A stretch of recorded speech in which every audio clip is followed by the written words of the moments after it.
તો ચાલો શરૂ કરીએ ક્વેશ્ચન નંબર 1।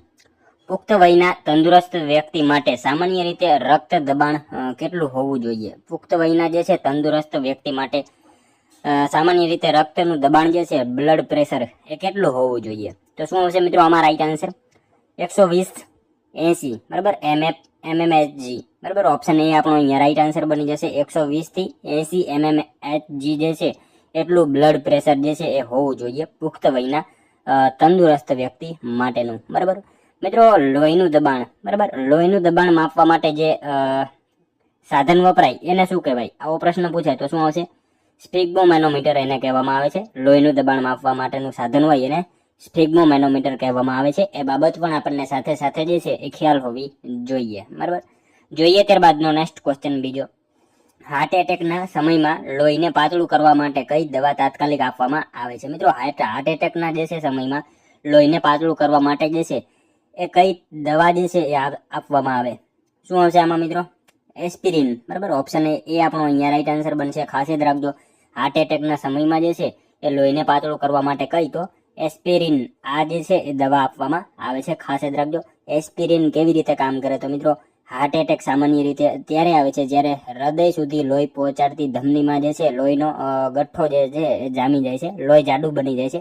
તો આ એસ્પિરિન જે છે ને લોહીના કણો જે છે ને એકબીજાને સાથે ચોંટતા અટકાવે છે અને લોહીનું જે છે એ લોહી જે છે ને પાતળું થઈ જાય છે અને હૃદયમાં બ્લોકેજ વધતું અટકી જાય છે અને જીવ બચાવવા માટે જે છે તેને તાત્કાલિક ચાવીને ગળી જવાની સલાહ આપવામાં આવે છે। એવું અંદર એક કાર્ય કરતું હોય છે બરાબર।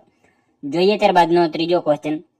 નીચેનામાંથી નાનામાં નાનો યુનિટ કયો છે? નીચેનામાંથી નાનામાં નાનો યુનિટ જે છે એ કયો છે? તો મિત્રો અહીંયા આપણને ઓપ્શન આપેલા છે એમાંથી બીટ જે છે ને એ સૌથી નાનો એકમ છે, નાનો યુનિટ છે બરાબર। ઓપ્શન સી આપણો અહીંયા રાઈટ આન્સર બની જશે। નીચેનામાંથી જે છે નાનામાં નાનો યુનિટ જે છે આમાંથી બીટ જે છે સૌથી નાનો છે બરાબર। ત્યારબાદનો ક્વેશ્ચન જોઈએ। એક નિબલ બરાબર કેટલા બીટ? એક નિબલ એટલે કેટલા બીટ થાય? શું આવશે? 4 બીટ બરાબર। 4 બીટ એટલે એક નિબલ થાય। સૌથી નાનો એકમ મિત્રો જો તમને બધા એકમ જણાવી દઉં, સૌથી નાનો એકમ જે છે ને બીટ આવશે, ત્યારબાદ 4 બીટ બને ને એટલે એક નિબલ બને બરાબર।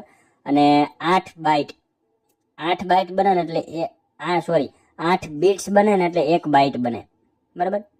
અને 1024 બાઇટ બને ને ત્યારે 1 કેબી બને। એટલે બીટ આવશે, ત્યારબાદ નિબલ આવે, ત્યારબાદ બાઇટ આવે, ત્યારબાદ કેબી આવે બરાબર। આ રીતે તમારે ક્રમ યાદ રાખવાનો। જોઈએ ત્યારબાદનો નેક્સ્ટ ક્વેશ્ચન। 1 કિલોબાઇટ એટલે કેટલા બાઇટ થાય? 1 કિલોબાઇટ એટલે કેટલા બાઇટ થાય? શું આવશે મિત્રો આમાં? મેં તમને આગળ કીધું કે 1024 બાઇટ બરાબર। ઓપ્શન બી રાઈટ આન્સર અહીંયા બની જશે। મિત્રો તમને વિડીયો ગમતો હોય તો એક લાઇક કરજો। અમે તમારી પાસે માત્ર એક લાઇકની આશા રાખીએ છીએ, તો એક લાઇક તમે જરૂર કરી દેજો। જોઈએ ત્યારબાદનો નેક્સ્ટ ક્વેશ્ચન। પીપાવાવ બંદર કયા જિલ્લામાં આવેલું છે? મિત્રો પીપાવાવ બંદર જે છે એ કયા જિલ્લામાં આવેલું છે? શું આવશે? અમરેલી જિલ્લામાં આવશે બરાબર। ઓપ્શન એ આપણો અહીંયા રાઈટ આન્સર બનશે। ખાસ યાદ રાખજો પીપાવાવ જે છે એ ક્યાં તો અમરેલી જિલ્લામાં પીપાવાવ આવેલું છે। મિત્રો આ પીપાવાવ બંદર જે છે ને ભારતનું સૌથી પહેલું ખાનગી બંદર છે, એ બાબત આપણને ખ્યાલ હોવી જોઈએ। પીપાવાવ બંદરને મિત્રો ખાનગી બંદર તરીકેનો જે છે દરજ્જો, મતલબ એને ક્યારે ખાનગી બંદર જાહેર કરવામાં આવ્યું તો 1998માં બરાબર। ખાસ યાદ રાખજો પીપાવાવ બંદરને જે છે ખાનગી બંદર તરીકે જાહેર ક્યારે કરવામાં આવ્યું તો 1998માં જે છે એને ખાનગી બંદર તરીકે જાહેર કરવામાં આવ્યું હતું। અને મિત્રો આ સમયે જે છે ગુજરાતના સીએમ મુખ્યમંત્રી હતા શંકરસિંહ વાઘેલા। એ બાબત પણ આપણને સાથે સાથે ખ્યાલ હોવી જોઈએ। નેક્સ્ટ ક્વેશ્ચન જોઈએ ત્યારબાદનો। જાપાનના સહયોગથી તૈયાર થનાર પ્રથમ હાઈ સ્પીડ બુલેટ ટ્રેનનો કોરિડોર કયો છે? જાપાનના સહયોગથી તૈયાર થનારી જે છે પ્રથમ હાઈ સ્પીડ બુલેટ ટ્રેન બરાબર, એનો કોરિડોર જે છે એ નીચેનામાંથી કયો છે? શું આવશે આમાં મિત્રો? અમદાવાદ મુંબઈ બરાબર। ઓપ્શન એ રાઈટ આન્સર બની જશે। ખાસ યાદ રાખજો જે છે જાપાનના સહયોગથી તૈયાર થનારી પ્રથમ હાઈ સ્પીડ બુલેટ ટ્રેન એનો કોરિડોર જે છે એ અમદાવાદથી મુંબઈનો છે। મિત્રો આ કોરિડોરની જે છે ને કુલ લંબાઈ પૂછે તો ખાસ યાદ રાખજો આની કુલ લંબાઈ 508 કિલોમીટર જેટલી છે, જેમાં 348 કિલોમીટર ગુજરાતમાં આવશે। આ 508 જે છે ને એ કુલ લંબાઈ આવશે, 348 જે છે ને એ ગુજરાતમાં એની લંબાઈ આવશે। ત્યારબાદ 156 કિલોમીટર મહારાષ્ટ્રમાં આવશે અને 4 કિલોમીટર જે છે એ દાદરા અને નગર હવેલીમાં આવશે। દાદરા નગર હવેલીમાં 4 કિલોમીટર આવશે। આ રીતે ટોટલ જે છે 508 કિલોમીટરનો આનો જે છે આ કોરિડોરની લંબાઈ છે, ખાસ યાદ રાખજો।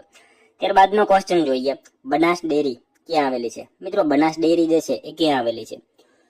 શું આવશે? પાલનપુરમાં આવશે, બરાબર. ઓપ્શન બી રાઈટ આન્સર બનશે. ખાસ યાદ રાખજો, બનાસ ડેરી ક્યાં? તો પાલનપુર ખાતે જે છે એ બનાસ ડેરી આવેલી છે. મિત્રો આ ડેરી એની સ્થાપના પૂછે તો ખાસ યાદ રાખજો, 1969 જે છે આ ડેરીની સ્થાપના થઈ હતી. એ બાબત પણ આપણને સાથે સાથે ખ્યાલ હોવી જોઈએ.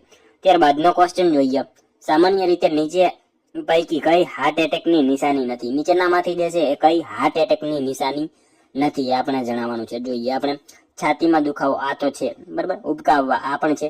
એકદમ માથામાં દુખવું, આમાં શ્વાસ લેવામાં તકલીફ થવી આ પણ છે. જવાબ આ નહીં આવે, બરાબર. મતલબ આ જે છે આપણો જવાબ આવશે, એકદમ માથામાં દુખવું. આવી કોઈ હાર્ટ એટેકની નિશાની નથી. બાકી આ ત્રણેય જે છે, છાતીમાં દુખાવો, ઉબકાવવા, શ્વાસ લેવામાં તકલીફ, આ બધી હાર્ટ એટેકની નિશાની છે. પણ એકદમ માથામાં દુખવું એનાથી અને હાર્ટ એટેકને કઈ લેવા દેવા નથી. એટલે જવાબ આપણો ઓપ્શન સી બની જશે. ત્યારબાદનો ક્વેશ્ચન જોઈએ, કોઈ મુસાફરી દાઝી જાય તો તાત્કાલિક શું કરવું જોઈએ? કોઈ મુસાફર જે છે દાઝી જાય તો તાત્કાલિક શું કરવું જોઈએ? તો ઘા પર ઠંડુ પાણી નાખવું, બરાબર. ઓપ્શન ડી રાઈટ આન્સર અહીંયા બની જશે, બરાબર. નેક્સ્ટ ક્વેશ્ચન જોઈએ ત્યારબાદનો, જો કોઈને ખેંચ આવે તો તાત્કાલિક શું કરવું જોઈએ? આંચકી આવે, જો કોઈને આંચકી આવે તો શું કરવું જોઈએ? તો એમની આજુબાજુથી તેમને ઈજા થઈ શકે એવી વસ્તુ હટાવી પડખે સુવડાવવા, બરાબર. એમની આજુબાજુથી જે છે તેમને ઈજા થાય એવી વસ્તુઓ હટાવી અને એક પડખે સુવડાવવા, બરાબર. ત્યારબાદનો ક્વેશ્ચન જોઈએ, નાની મોટી ઈજા થાય ત્યારે શેમાં બોળેલું રૂ ઘા પર ચોંટાડી દેવું? નાની મોટી ઈજા થાય ત્યારે શેમાં બોળેલું જે છે રૂ ઘા ઉપર ચોંટાડી દેવું? શું હશે આમાં મિત્રો રાઈટ આન્સર? ટિંચર બેન્જોઇન, બરાબર. ઓપ્શન એ રાઈટ આન્સર બની જશે. ખાસ યાદ રાખજો, નાની મોટી ઈજા થાય ત્યારે શેમાં? તો ટિંચર બેન્જોઇનમાં બોળેલું રૂ જે છે એ ચોંટાડી દેવાનું હોય છે. નેક્સ્ટ ક્વેશ્ચન જોઈએ ત્યારબાદનો,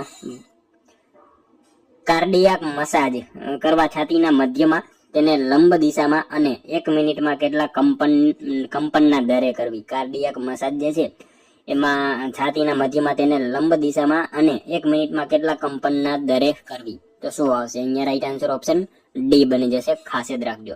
ત્યારબાદનો ક્વેશ્ચન જોઈએ, જીબી નું પૂરું નામ શું છે? જીબી, બરાબર. જીબી નું પૂરું નામ મિત્રો આપણે સૌ જાણીએ છીએ ગીગાબાઇટ, બરાબર. ઓપ્શન એ રાઈટ આન્સર બની જશે. ગીગાબાઇટ જે છે એ જીબી નું પૂરું નામ થશે. નેક્સ્ટ ક્વેશ્ચન જોઈએ ત્યારબાદનો, નીચેનામાંથી કમ્પ્યુટરમાં સ્ટોરેજનો સૌથી મોટો એકમ કયો છે? નીચેનામાંથી મિત્રો કમ્પ્યુટરમાં સ્ટોરેજનો જે છે એ સૌથી મોટો એકમ જે છે એ કયો છે? તો ઝેટાબાઇટ. અહીંયા મિત્રો આપણને ઓપ્શન આપેલા છે ને, એમાંથી ઝેટાબાઇટ જે છે એ સૌથી મોટો એકમ થશે, બરાબર. કમ્પ્યુટરમાં સ્ટોરેજનો જે છે સૌથી મોટો એકમ ઝેટાબાઇટ છે. અહીંયા આ 4 ઓપ્શન જે છે ને એમાંથી, બરાબર. નેક્સ્ટ ક્વેશ્ચન જોઈએ ત્યારબાદનો, રેમ નું પૂરું નામ શું છે? રેમ, બરાબર. રેમ નું પૂરું નામ રેન્ડમ એક્સેસ મેમરી, બરાબર. ઓપ્શન બી રાઈટ આન્સર બની જશે. અહીંયા ખાસ યાદ રાખજો, રેમ નું પૂરું નામ શું? તો રેન્ડમ એક્સેસ મેમરી જે છે એ રેમ નું પૂરું નામ થશે. ત્યારબાદનો ક્વેશ્ચન જોઈએ, રેમ નો સમાવેશ કયા પ્રકારની મેમરી તરીકે થાય છે? રેમ એનો સમાવેશ જે છે મિત્રો કયા પ્રકારની મેમરી તરીકે થાય? તો પ્રાઇમરી મેમરી, બરાબર. આ રેમ જે છે એનો સમાવેશ જે છે એ પ્રાઇમરી મેમરી એમાં એનો જે છે સમાવેશ થાય છે. ખાસ યાદ રાખજો. નેક્સ્ટ ક્વેશ્ચન જોઈએ ત્યારબાદનો, નાબાર્ડ એ શું છે? નાબાર્ડ જે છે એ શું છે? તો મિત્રો એક બેંક છે, બરાબર. ઓપ્શન એ રાઈટ આન્સર બની જશે. ખાસ યાદ રાખજો, નાબાર્ડ જે છે એ શું? તો એક બેંક છે. National bank four agriculture and rural development એનું પૂરું નામ છે. ખાસ યાદ રાખજો, national bank four agriculture and rural development આ બેંકનું પૂરું નામ થશે નાબાર્ડનું. અને મિત્રો રાષ્ટ્રીય કૃષિ અને ગ્રામીણ વિકાસ બેંક છે. ખાસ યાદ રાખજો. ત્યારબાદનો ક્વેશ્ચન જોઈએ, તરણેતરનો મેળો કયા જિલ્લામાં ભરાય છે? મિત્રો આપણે સૌ જાણીએ છીએ તરણેતર, બરાબર. સુરેન્દ્રનગર જિલ્લામાં જે છે એ તરણેતરનો મેળો જે છે એ ભરાતો હોય છે.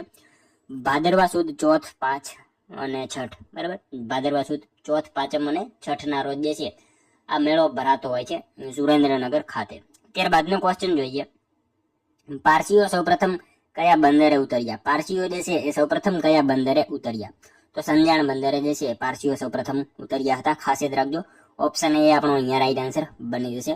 ગુજરાતના વલસાડ જિલ્લામાં આવેલા સંજાણ બંદરે ઉતર્યા હતા. તે સમયે સંજાણ પર સ્થાનિક રાજા જાદી રાણા શાસન કરતા હતા. પારસીઓનું નવું વર્ષ પતેતી તરીકે ઓળખાય છે અને બીજા દિવસને જે છે પતેતી, બરાબર, પતેતીના બીજા દિવસને નવરોજ કહેવામાં આવે છે. આ બાબત પણ આપણને સાથે સાથે ખ્યાલ હોવી જોઈએ. અને મિત્રો પારસીઓનું ધર્મ પુસ્તક પૂછાય ને તો અવેસ્તા, બરાબર, આ બાબત પણ આપણને ખ્યાલ હોવી જોઈએ. પારસીઓનું ધર્મ પુસ્તક કયું તો અવેસ્તા જે છે પારસીઓનું ધર્મ પુસ્તક છે. નેક્સ્ટ ક્વેશ્ચન જોઈએ ત્યારબાદનો 2001માં આવેલા ભૂકંપની તીવ્રતા કેટલી હતી? 2001માં આવેલા ભૂકંપની તીવ્રતા જે છે એ કેટલી હતી? 7 થી વધારે હતી, બરાબર. ઓપ્શન એ આપણો અહીંયા રાઈટ આન્સર બની જશે. ત્યારબાદનો ક્વેશ્ચન જોઈએ, ગુજરાત રાજ્યના પ્રથમ મુખ્યમંત્રી જીવરાજ મહેતાએ ક્યારે હોદ્દો ગ્રહણ કર્યો હતો? ગુજરાતના મિત્રો પ્રથમ મુખ્યમંત્રી જીવરાજ મહેતા, એમને ક્યારે જે છે હોદ્દો ગ્રહણ કર્યો? 1960માં, બરાબર. ઓપ્શન બી રાઈટ આન્સર અહીંયા બની જશે. મિત્રો ગુજરાતનું પ્રથમ પાટનગર અમદાવાદ હતું. ત્યારબાદ 1971માં, ખાસ યાદ રાખજો, 1971માં જે છે હિતેન્દ્રભાઈ દેસાઈના શાસનકાળ દરમિયાન પાટનગર ગાંધીનગર ખસેડવામાં આવ્યું હતું. આ બાબત પણ આપણને સાથે સાથે ખ્યાલ હોવી જોઈએ. નેક્સ્ટ ક્વેશ્ચન જોઈએ ત્યારબાદનો, સ્થાયી રેમ ને સામાન્ય રીતે ખાલી જગ્યા તરીકે ઓળખવામાં આવે છે. સ્થાયી રેમ, બરાબર, સ્થાયી રેમ ને જે છે એ શેના તરીકે ઓળખવામાં આવે છે? શું હશે મિત્રો આમાં? સ્ટેટિક રેમ, બરાબર. ઓપ્શન એ આપણો અહીંયા રાઈટ આન્સર બની જશે. સ્થાયી રેમ એટલે static RAM, option A right answer બનશે. નેક્સ્ટ ક્વેશ્ચન જોઈએ ત્યારબાદનો, સીડી રોમ નો અર્થ શું થાય? સીડી રોમ નો અર્થ જે છે એ શું થશે? શું હશે આમાં મિત્રો? Compact disc read on only memory, બરાબર. Compact disc read only memory, આનું જે છે પૂરું નામ થશે, ખાસ યાદ રાખજો. ત્યારબાદનો ક્વેશ્ચન જોઈએ, એક્સટર્નલ સ્ટોરેજ તરીકે કોનો સમાવેશ કરી શકાય? એક્સટર્નલ સ્ટોરેજ તરીકે જે છે એ નીચેનામાંથી કોનો સમાવેશ કરી શકાય? શું હશે આમાં મિત્રો? ઓપ્ટિકલ ડિસ્ક, બરાબર. ઓપ્શન એ રાઈટ આન્સર અહીંયા બની જશે, ખાસ યાદ રાખજો. ત્યારબાદનો ક્વેશ્ચન જોઈએ, વર્લ્ડ વાઇડ વેબ ને ટૂંકમાં શું કહેવાય? WWW, બરાબર. વર્લ્ડ વાઇડ વેબ એનું પૂરું નામ છે, સોરી, ટૂંકમાં એને WWW એવું કહેવાય છે. નેક્સ્ટ ક્વેશ્ચન જોઈએ ત્યારબાદનો, ઇન્ટરનેટ પર ફાઇલ ટ્રાન્સફર કરવા માટે કયા પ્રોટોકોલનો ઉપયોગ કરવામાં આવે છે? ઇન્ટરનેટ ઉપર ફાઇલ ટ્રાન્સફર કરવા માટે જે છે એ કયા પ્રોટોકોલનો ઉપયોગ થાય? શું હશે મિત્રો આમાં? FTP, બરાબર. FTP નો ઉપયોગ થાય છે, ખાસ યાદ રાખજો. ઇન્ટરનેટ ઉપર ફાઇલ ટ્રાન્સફર કરવા માટે જે છે એ કયા પ્રોટોકોલનો? તો FTP, આ પ્રોટોકોલ જે છે એનો ઉપયોગ કરવામાં આવે છે.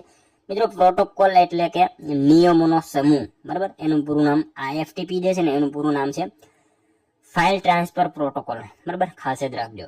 નેક્સ્ટ ક્વેશ્ચન જોઈએ ત્યારબાદનો, ટાટા કેમિકલનો પ્લાન્ટ ક્યાં આવેલો છે? ટાટા કેમિકલનો પ્લાન્ટ જે છે એ ક્યાં આવેલો છે? મીઠાપુર ખાતે આવશે, ઓપ્શન એ રાઈટ આન્સર બનશે, ખાસ યાદ રાખજો.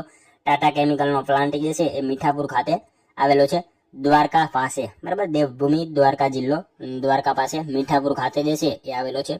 રસાયણોના અતિ મોટા ઉત્પાદનને કારણે મિત્રો ગુજરાતને ભારતના કેમિકલ પોર્ટ અને કેમિકલ સ્ટેટ તરીકે પણ ઓળખવામાં આવે છે.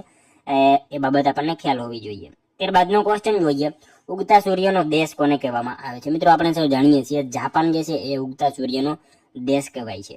નેક્સ્ટ ક્વેશ્ચન જોઈએ ત્યારબાદનો, રણમલ તળાવ કયા જિલ્લામાં આવેલું છે? રણમલ તળાવ જે છે એ મિત્રો કયા જિલ્લામાં આવેલું છે? તો શું આવશે? જામનગરમાં આવશે. રણમલ તળાવ જે છે એ જામનગરમાં આવેલું છે. મિત્રો આ તળાવને લખોટા તળાવ પણ કહેવામાં આવે છે. આ બંનેમાં તમે કન્ફ્યુઝ નહીં થતા, બંને એક જ છે. લખોટા તળાવ કયો કે પછી રણમલ તળાવ, બંને એક જ છે, બરાબર. બાબત આપણને ખ્યાલ હોવી જોઈએ. નેક્સ્ટ ક્વેશ્ચન જોઈએ ત્યારબાદનો, મિત્રો લાસ્ટ જે છે આપણે 31મો ક્વેશ્ચન રાખીએ છીએ, જેનો આન્સર જે છે તમારો કોમેન્ટમાં જણાવવાનો રહેશે.